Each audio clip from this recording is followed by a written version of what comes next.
Ito pa tayo matatapos. Sir, pupunta na po si Mayo. Hinihintay na lang po natin. Ayun. Mr. Marcon. Mr. Marcon. Hello, Mayor. Ano yung naririnig ko na bakit ganun na nangyari sa Marcon? Ikaw ba sili dyan? Opo, ako po. Mr. Marcon, alam kong malaki ang naitulong ng pamilya mo sa barangay na ito, pero kailangan ko maging batas. Bakit niyo siya ipinakulong?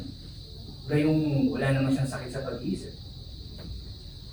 Sila talaga ulo ng babae niya. Ayan po yung test result na magpapatunay na wala po akong sakit sa utak. Normal po akong mag-isip. Normal ka naman pala. Bakit dinala ka sa mental hospital? Ano naging problema?